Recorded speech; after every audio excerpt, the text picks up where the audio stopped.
Welcome to my kitchen during COVID-19 lockdown in Auckland, New Zealand. I lived in Italy for a year and learnt off incredible chefs over there. One of them had been 25 years the executive chef at the San Pietro Hotel on the Amalfi Coast. What he didn't know about cooking Italian food wasn't worth knowing. And he taught me how to cook a risotto. And I've had lots of requests on my Facebook to cook a risotto.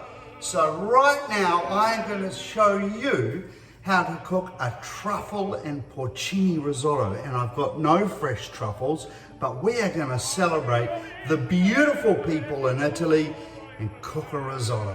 Come on, let's go.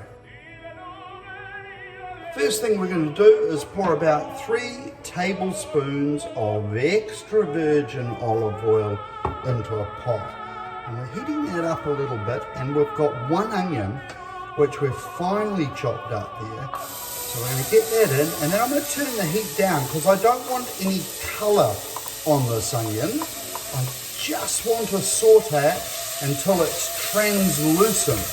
And while that's happening, I'm going to pour 1 litre of water into my pot over the back here. I'm going to get that heating up, and I'm going to put some concentrate vegetable stock in there. It's the good stuff, of course. Whilst the onions are cooking, I'm going to get 3 tablespoons of vegetable concentrate stock into my 1 litre of water. And don't worry, I'm going to put all the ingredients up at the end, and I'm just going to bring that up to the boil and then turn it off. Super important that we don't get any colour to our onions, and we just want them to become soft and translucent. The stock is coming to the boil, so now we'll just turn that off. Our onion is now soft, and as you can see, we don't have any burnt bits. It looks good. The stock is hot. So the next thing that's going to go in is 2 cups of our carnaroli rice, and we're just going to toast this until we can almost hear it start to crackle.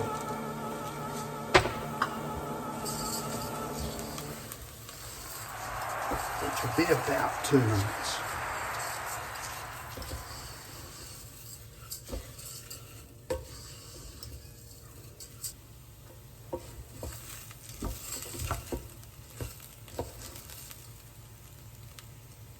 There you go, you can hear a little crackle going on there. It's almost talking to you, it's showing you the love. Now in goes 1/2 cup of white wine in there.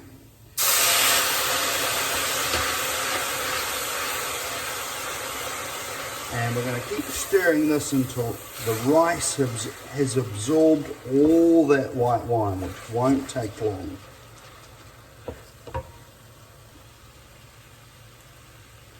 You can see now, when we scrape the wooden spoon through, the pan is dry on the bottom.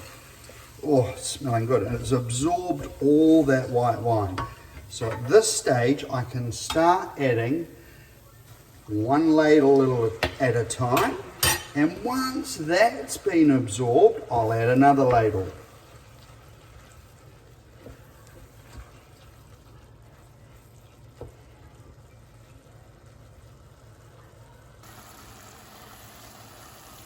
And you can see that it's absorbed all of that stock, so we can safely add some more.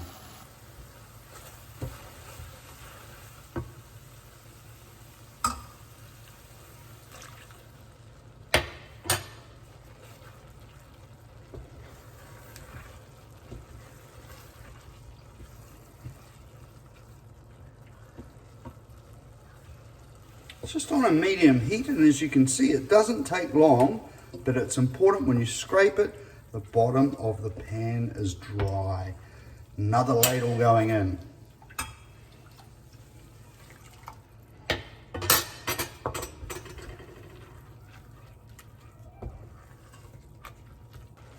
You can see the rice starting to swell up, the pot's getting bigger, and you can see there's still liquid in there.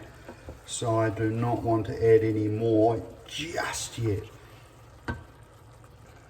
So we've been going about 20 minutes, and you can see over here I've got probably just enough left for one ladle, and it's starting to look wet. You can see it's increased in size, and that's going to be heaps for 4 people.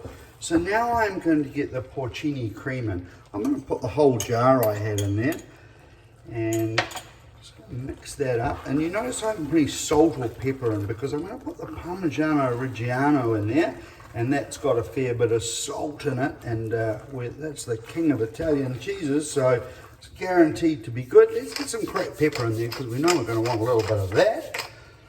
And the last thing that we're almost going to do here is actually turn the heat off now. I've got a little bit of stock left there if I want to make it creamy, because the risotto must ooze over the plate, must run like almost a soup. Putting a couple of tablespoons of butter there, and on top goes the half cup of Parmigiano Reggiano. Put the lid on, forget about it for 3 minutes. All right, the moment of truth. Let's have a little look. The butter's melted. The moment we start mixing this all in, you can see it makes it go lovely and creamy. That's what that Parmigiano Reggiano does in there, in the butter. Just looks lovely, but it's a little bit too thick, and that's why I left that stock there just a little bit left. Get that in, because I want it to ooze on the plate. And the very last thing is 1 tablespoon of the mushroom truffle cream goes in there, just to give it a hint of that truffle flavour. And you can see the specks of the truffle going through there. Well, it'd be nice to have fresh truffles at $4,000 a kilo, but beggars can't be choosers. And it's that time when it's just COVID-19. A little bit left there. Let's get it in, mix it up. Just delicious. You can smell it already. Let's get it on the plate. There we go. And you just want to move it around, cover the plate, give it a good shuffle like that. There you go. Little drizzle of extra virgin olive oil over the top to give it a little glisten. And the last thing I'm going to do, rest it up there. I've got some oregano. I just want something that's going to just be those little flavour bursts going on there. That people go, oh my goodness, that just goes perfectly with a truffle risotto. And just make that go there. Happy days, everybody. I can tell you that this is going to taste absolutely delicious.